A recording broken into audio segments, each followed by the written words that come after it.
It started as a rumor, a whisper buried in old intelligence files after the Second World War, a rumor about a hidden German base, somewhere beyond the reach of men, beneath a world of endless snow. In 1938, before the war began, the German ship Schwabenland left Hamburg carrying scientists, pilots and sailors of the Luftwaffe.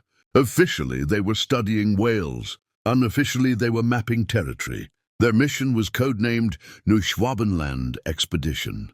The goal: claim a section of Antarctica for the Reich, establish a meteorological station, and search for natural resources that could serve Germany's growing war machine. But there were other orders, whispered, not written, to explore beneath the ice. The team dropped metal flags with the swastika emblem from aircraft, marking hundreds of square kilometers.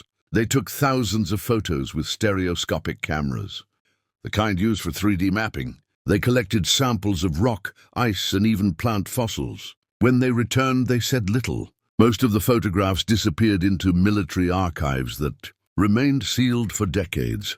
Years later, Allied intelligence found documents suggesting the expedition had discovered a system of warm water caverns beneath the ice, heated by geothermal vents, places where, theoretically, a base could exist year-round. Whether that discovery was real or rumor, no one could prove. But by 1943, something strange began to appear in the north. Allied radio operators intercepted coded transmissions, coming from locations where no known German station existed, faint signals in the middle of the Arctic.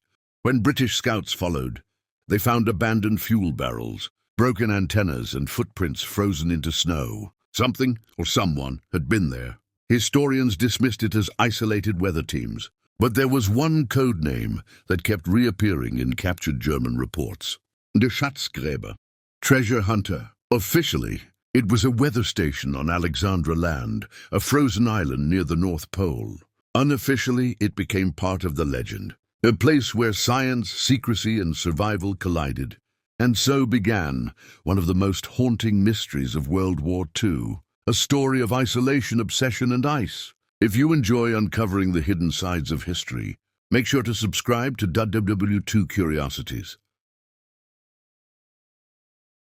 And leave a like, so more people can discover the forgotten truths buried beneath the snow. In the northernmost reaches of the Arctic, far beyond any normal supply route, a group of German scientists set foot on an island called Alexandra Land in 1943. It was a wasteland of ice, fog, and silence. The temperature could kill a man in minutes. Yet this is where they built one of the most isolated outposts in human history. Station Schatzgräber, treasure hunter. Officially, it was a weather station designed to send meteorological data to the Luftwaffe.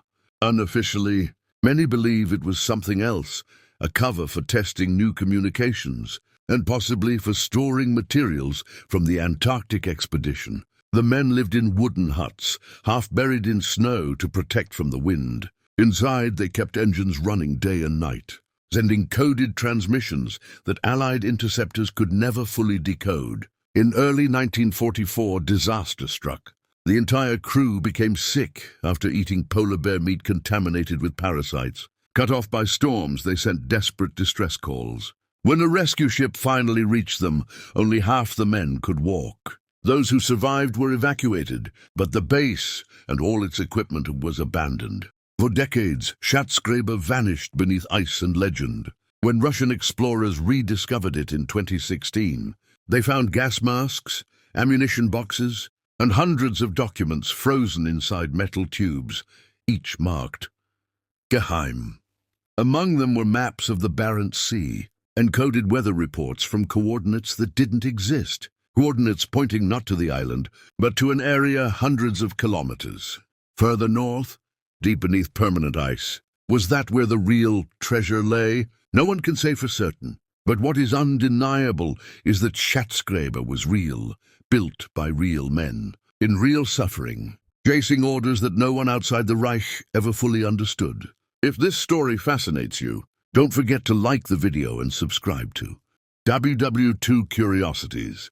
where we turn forgotten pages of history into stories that live again. By 1944, Allied intelligence stations in Norway and the North Sea began picking up mysterious signals. They came in short bursts, always between midnight and 3 a.m., identical format, but from constantly changing coordinates. British cryptographers tried to trace them. Each time they triangulated a source, it moved. The code was complex, but fragments suggested meteorological data mixed with encrypted numbers labeled Eisbericht 2, Ice Report 2. When agents searched the possible sites, they found traces of tire marks and fuel drums, stamped Kriegsmarine Arktis 43. Someone or something had been maintaining the network after the original station's evacuation. Some historians now believe that Schatzgräber wasn't a single base, but part of a larger chain of remote transmitters, stretching from Greenland to Franz Josef Land. Their purpose: to predict Arctic weather for U-boat routes and long-range bombers. But the strange part was this: the power levels were too high for mere weather broadcasts. They hinted at experiments with magnetic resonance and polar communication, testing how radio waves behaved in ionized Arctic air. In other words, early research into what we'd now call ionospheric warfare. When the Soviets investigated in 1946, they confiscated several surviving antennas and noted unusual electromagnetic activity. Then the files disappeared into Moscow archives for 70 years. Those who believe in deeper secrets say the Arctic Code was Germany's attempt to create a communication link that couldn't be intercepted. A network under the Aurora Borealis itself. Real or not, the legacy of those signals still haunts the static of northern radio frequencies today. Some Arctic ham operators claim that on clear winter nights, faint German voices still echo between the polar storms. Whether you believe in myth or science, remember, every legend starts with a transmission, and someone somewhere still listens. When the war ended in 1945, most of the Arctic stations were abandoned or destroyed, but strange echoes continued to appear on Allied radar, shadows in the sky that vanished before planes could reach them. In 1947, a joint British-Norwegian expedition to Svalbard uncovered an underground bunker buried beneath 8 meters of permafrost. Inside were oxygen tanks, German tools, and photographs of glaciers annotated with notes in meticulous Gothic script. The last entry read, Temperatur innen +6°, Stromversorgung stabil. Warten auf Rückkehr. Ideal temperature inside +6°, power stable. Waiting for return. The men who built that bunker never returned, but the power generator had still been running when the explorers arrived. Who maintained it for 2 years after the war? No one could explain. Soviet patrols later dynamited the site and declared it classified. Decades later, melted ice revealed twisted metal and glass, evidence of explosion, not collapse. Some scientists today suspect that leftover chemicals from weather balloon production caused an internal reaction. Others whisper that it was deliberately destroyed to hide something found beneath. Whatever the truth, the echoes of those Arctic stations remain in history's static. And every time new ice melts and reveals an old relic, we are reminded that war leaves more than ruins. It leaves questions. If you want those questions answered, make sure to like this video, subscribe to WW2 Curiosities, and share this story with someone who still believes the cold keeps its secrets. Most people have never heard of it. The last German unit to surrender in World War II. Not in Berlin, not in Japan, but on a frozen island at the top of the world. Operation Schatzgräber began in 1944, when a small team of German meteorologists was sent to Svalbard to operate a secret weather station. They arrived by submarine, built their camp from wooden crates, and survived through the long polar night. When Germany surrendered in May 1945, no one informed them. Cut off by ice, they continued sending weather reports for months. When Allied planes finally found them in September, the men stepped out, saluted, and surrendered formally. The last German troops of the Third Reich. The photographs taken during that surrender show faces half frozen, uniforms worn, but discipline intact. They had survived a year in the most brutal climate on Earth, guided by duty and habit. The site of Operation Schatzgräber was rediscovered decades later. Inside, historians found diaries detailing blizzards, hunger, and isolation. One line read, "The ice is our enemy, our shield, and our grave." Those words capture the spirit of every Arctic mission Germany attempted. Driven by obsession, bound by silence, Operation Schatzgräber is no legend. It is a fact, the perfect intersection of history and myth. And it reminds us that sometimes the last battlefield of war isn't land or sea, it's the mind. Don't forget to support through WW2 Curiosities by subscribing and liking this video. Every gesture helps keep stories like this alive. As the Arctic summer of 1945 faded into endless night, the ice began to move. Beneath layers older than civilization, something shifted to metal groaning, cables snapping, echoes swallowed by snow. Months after Germany's surrender, Soviet survey teams ventured into the high Arctic, mapping routes to secure new northern territories. They expected only ice, silence, and wind. But on the island of Alexandra Land, they found something else. The frozen ruins of what could only be described as a laboratory. The entrance was half collapsed, hidden beneath drifted snow. Inside, frozen wires and shattered glass hung like veins through the darkness. One soldier described the air as electric, a metallic scent mixed with ozone. When their lamps flickered across the walls, they revealed writing in German, formulas, coordinates, and the words, "Der Projekt Eissturm, Phase 2. Project Ice Storm." In the corner lay a metal crate sealed with wax. Inside were photographs, not of weather readings or Arctic landscapes, but of complex equipment, oscillators, antenna arrays, and something that looked like a radar dish encased in ice. Attached was a note, to be tested under auroral conditions. The Soviets collected what they could and sealed the site. But several men later fell ill, complaining of nausea and vertigo.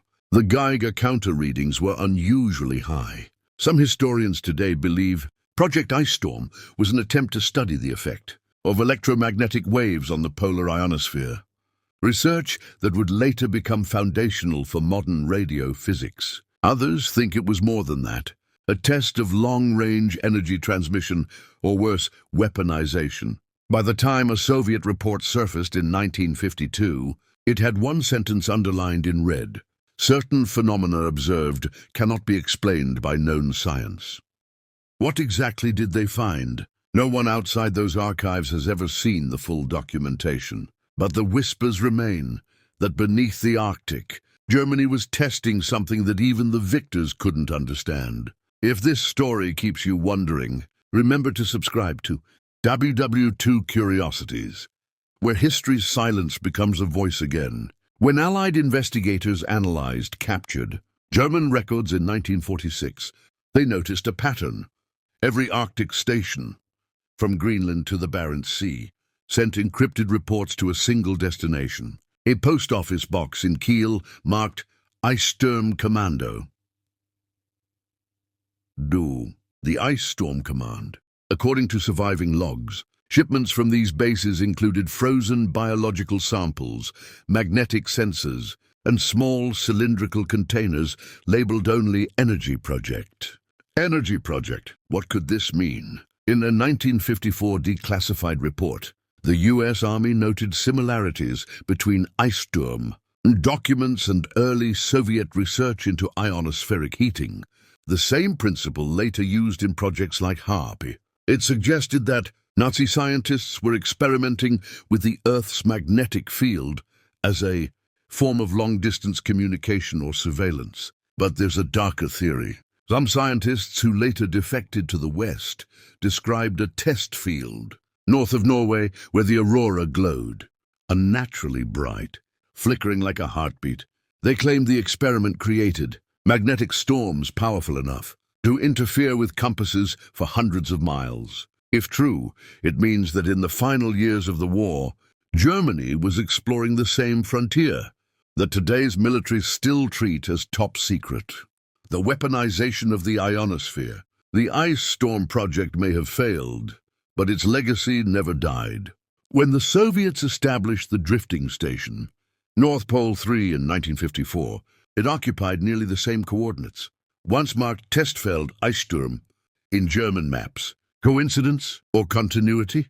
The Arctic keeps its secrets, but one thing is clear. The war for technology didn't end in 1945. It simply moved beneath the ice.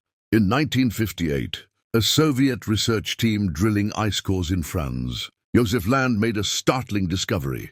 At a depth of 20 meters, the drill struck metal. When they cleared the shaft, they uncovered a corroded steel container sealed with wax and bolts. Inside were papers wrapped in oilcloth, German, dated 1943. They described experiments on biological endurance under magnetic influence, tests conducted on Arctic, wildlife and human volunteers.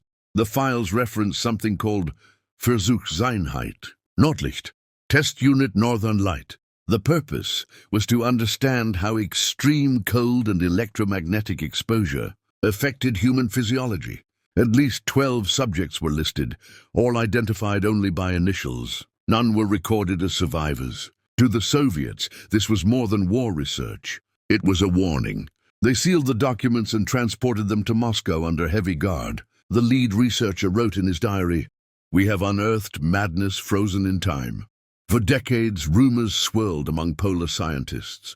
Some claimed that faint radiation signatures still emanate from certain Arctic sites. Others insisted that strange auroral activity appears whenever old ice shifts, as if some forgotten machine beneath the surface still hums in sleep. Officially, the Soviet Union never confirmed the find, but in 1998, a retired Russian colonel revealed that a vault in Novosibirsk contained sealed biological files recovered from a German Arctic station. He described photographs of discolored bones and frost-covered instruments, and notes written in a shaking hand. "We are losing them. The ice is alive." To this day, that vault remains closed to the public, and the coordinates of the original discovery are redacted. The frozen archives remind us that the Arctic holds more than cold. It holds memory, and memory, once thawed, cannot be refrozen. In 1958, a Soviet research team drilling ice cores in France, Alexandra Land, made a startling discovery. At a depth of 20 meters, the drill struck metal. When they cleared the shaft, they uncovered a corroded steel container sealed with wax and bolts. Inside were papers wrapped in oilcloth, German, dated 1943. They described experiments on biological endurance under magnetic influence, tests conducted on Arctic, wildlife and human volunteers. The files reference something called Versuchseinheit, Nordlicht, Test Unit Northern Light. The purpose was to understand how extreme cold and electromagnetic exposure affected human physiology. At least 12 subjects were listed, all identified only by initials. None were recorded as survivors. To the Soviets, this was more than war research. It was a warning. They sealed the documents and transported them to Moscow under heavy guard. The lead researcher wrote in his diary, "We have unearthed madness frozen in time." For decades, rumors swirled among polar scientists. Some claimed that faint radiation signatures still emanate from certain Arctic sites. Others insisted that strange auroral activity appears whenever old ice shifts, as if some forgotten machine beneath the surface still hums in sleep. Officially, the Soviet Union never confirmed the find, but in 1998, a retired Russian colonel revealed that a vault in Novosibirsk contained sealed biological files recovered from a German Arctic station. He described photographs of discolored bones and frost-covered instruments, and notes written in a shaking hand. "We are losing them. The ice is alive." To this day, that vault remains closed to the public, and the coordinates of the original discovery are redacted. The frozen archives remind us that the Arctic holds more than cold. It holds memory, and memory, once thawed, cannot be refrozen. There is one mystery that ties all the Arctic bases together: light, the shimmering, shifting glow of the northern aurora. German scientists of the 1930s and 1940s were fascinated by it. They believed that understanding the aurora could unlock new technologies of communication and energy. In their notebooks, words like Lichtresonanz, light resonance, appear again and again. Captured files from 1944 mention an experiment conducted under maximum auroral intensity. Eyewitnesses from Norway later reported seeing a strange vertical beam rising into the sky near Spitsbergen, bright green, like the aurora made solid. Modern physicists suggest it could have been an ionospheric reflection test, aims at bouncing signals off charged particles to reach distant U-boats. But local fishermen at the time told another story, that the beam hummed like thunder, and after it vanished, the ice near their boats cracked apart as if struck from below. The aurora experiments are among the most controversial aspects of Germany's polar research. Skeptics say it was coincidence, the natural aurora, misinterpreted in wartime panic. Others point to the precision of the reports, the timing of the radio bursts, and the consistent mention of energy interference. The truth may never be fully known, but the data points toward one chilling possibility, that Germany attempted to turn nature's most beautiful phenomenon into a tool of war. If you're still with us in this investigation, take a moment to like this video and subscribe, because the deeper we go, the more light we need. By 1960, explorers and researchers had mapped most of the Arctic, but there remained blank zones, areas where compasses failed and signals vanished. Some of those zones matched the same coordinates marked decades earlier in the German wartime charts. When American and Soviet satellites began scanning the poles, they revealed anomalies, circular depressions beneath the ice, too symmetrical to be natural.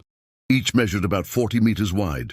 Could they be remnants of structures or geological formations shaped by centuries of pressure? In 1972, a joint Norwegian-Soviet expedition drilled into one such anomaly near the island of Graham Bell. At 12 meters deep, they struck a cavity, a hollow space frozen solid. Inside the ice, they found fragments of steel tubing, glass lenses, and something unidentifiable, a sphere of metal fused to rock smooth as a mirror. It was taken to Moscow, examined, then never mentioned again. Some scientists who handled it described a faint humming sound, like current passing through metal. The press at the time reported nothing, but among Cold War intelligence circles a rumor spread that the vanishing points were relics of experimental German energy devices lost under the ice. Today, satellite imaging still shows magnetic distortions in those regions. Officially, they are data anomalies. Unofficially, they remain scars of an unfinished story. And so, as one century fades into another, the Arctic still hides its truth. The ice preserves everything, the bodies, the machines, the questions, waiting for warmth and curiosity. Thank you for staying through this far in our investigation. Support this channel by subscribing to WW2 Curiosities. And let's keep exploring the mysteries that history tried to bury. By the late 1960s, a new generation of explorers began returning to the Arctic, not as conquerors, but as scientists. The world had changed. Satellites circled above, nuclear submarines cruised beneath, and what once seemed unreachable was now mapped from orbit. But deep within the ice, there were still coordinates marked only by silence. The Soviets launched the Sever expeditions, a series of drifting research stations, floating on sheets of ice, hundreds of kilometers from land. They reported strange anomalies, magnetic readings that fluctuated wildly, compasses spinning even when there was no storm. When they checked their location, some realized they were hovering directly above the same coordinates where German weather stations had once transmitted from. Coincidence or residue? The Arctic was no longer just a frozen desert. It was a frontier of intelligence. Both superpowers sent aircraft to photograph and probe it, looking for any trace of technology that might have survived from the war. In 1973, a U.S. reconnaissance satellite captured images of circular indentations beneath the ice shelf, identical to those observed by Soviet teams years earlier. Declassified documents later revealed that the CIA quietly commissioned a report titled Legacy Installations of the Kriegsmarine in the High Arctic. The conclusion: most structures have collapsed or are unrecoverable. But some electromagnetic signatures persist without identifiable origin. That meant something, or someone, had left behind an invisible footprint. To this day, the Arctic remains both a grave and a laboratory. What began as Germany's frozen ambition became humanity's shared obsession. To understand what the ice remembers, every war leaves behind infrastructure, bunkers, cables, tunnels, and sometimes entire systems no one remembers building. In 1982, Norwegian engineers laying a new submarine cable between Longyearbyen and the mainland stumbled upon a section of old wire buried deep beneath the seafloor. Its composition didn't match any Allied standard. Testing revealed it was insulated with a unique rubber compound once used by the German Navy, a material resistant to both salt and cold. The cable ran toward the northeast, directly under the ice shelf near Alexandra Land. When divers followed it, they found it broken, the end fused and melted, as if it had been severed by heat. Further analysis uncovered microscopic traces of copper alloys used in early radar power systems. That discovery reignited an old theory that the Germans had built a network of under-ice communication lines during the war, possibly connecting multiple Arctic weather stations. To test this idea, scientists from Norway and Germany collaborated in the early 1990s to map magnetic interference in the region. The results showed a faint, repeating pattern, small pulses of current, rhythmic, too regular to be random. The signal stopped abruptly every 47 seconds, then began again. It wasn't Morse. It wasn't natural. When the researchers presented their findings, the project was quietly classified. Publicly, the explanation was instrumental error. Privately, they called it the frozen circuit. If you've ever wondered how history hides in plain sight, sometimes it's in the wires that still hum beneath our feet. While the Arctic froze in secrecy, whispers emerged from the opposite pole, Antarctica. In 1938, the same ship that launched the Arctic mapping effort, Schwabenland, carried the German Antarctic expedition. Its mission was scientific, but its methods were military. Aircraft mapping the Queen Maud Land region, dropping aluminum markers stamped with the swastika. After the war, several of those same pilots disappeared. Files in Argentina, declassified in the 1990s, mentioned German specialists arriving via submarine.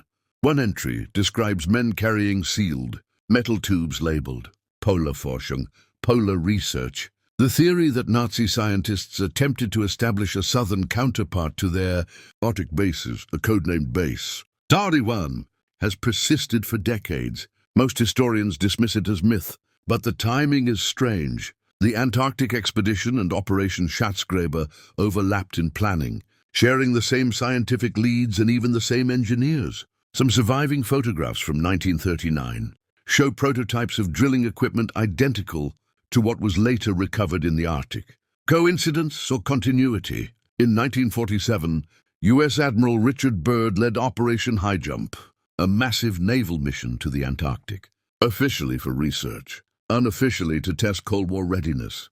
When he returned, he told Chilean journalists, "We must remain alert to enemy aircraft that can fly from pole to pole with incredible speed." His warning was never explained. Whether these connections are direct or symbolic, one truth remains: both poles were more than geography. They were reflections of the same ambition: control the cold, and you control the future. In 1999, Russian oceanographers, exploring beneath the Barents Sea, made a remarkable sonar discovery. At 800 meters below, they detected metallic reflections spread over nearly 2 square kilometers. When unmanned subs approached, they found wreckage, curved plates, circular frames, riveted seams, too advanced for submarines of the 1940s. Some fragments bore partial serial markings starting with WW2’s. The prefix matched German wartime manufacturing codes for the Kriegsmarine's Arctic Division. These findings reignited debate about whether Germany had attempted to build submersible Arctic platforms, floating laboratories hidden beneath the ice. Though no conclusive proof exists, Soviet naval documents from 1945 describes sonar echoes of mechanical origin in the same coordinates. The name of the report, Eisläufer, Ice Runner. When these details were published, historians divided. Skeptics called it misinterpreted sonar. Others pointed out that recovered steel matched alloys used in U-boat hulls.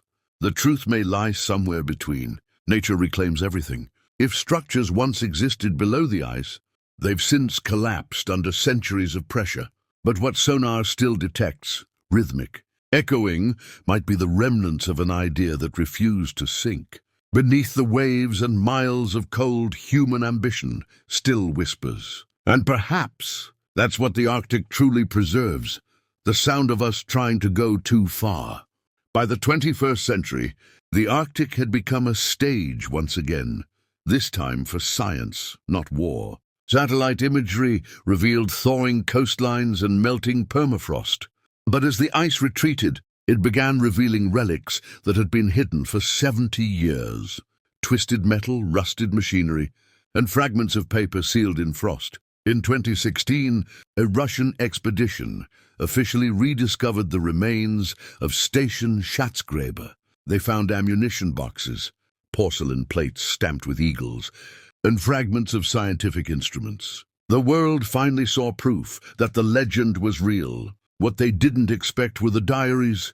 Several were preserved enough to read. Entries detailed experiments with radiation sources, attempts to contact Berlin long after communication was cut, and most hauntingly, drawings of circular tunnels melting into the ice. Those discoveries rewrote history. The Arctic wasn't just a theater of war, it was a laboratory of human endurance and moral conflict. For today's explorers, it serves as a mirror. We look back and realize how far science will go, when guided by ambition instead of wisdom. And yet, curiosity remains our most powerful force. Every expedition, every drilling mission still asks the same question. What else lies beneath? 70 years have passed since the last generator went silent in the Arctic. The snow covers the ruins, the wires, and the names of the men who froze chasing knowledge. But silence doesn't mean emptiness. When explorers walk those lands today, they sometimes hear sounds, faint hums, distant clicks, or the echo of wind through hollow metal. Some call it memory, others call it ghosts. But perhaps it's neither. Perhaps it's the ice itself speaking. The oldest witness to humanity's hunger for power. The legend of Hitler's secret Arctic base has grown, distorted, and evolved. Yet beneath all the myths lies truth. There were stations, there were men, and there were experiments that still challenge our understanding of nature.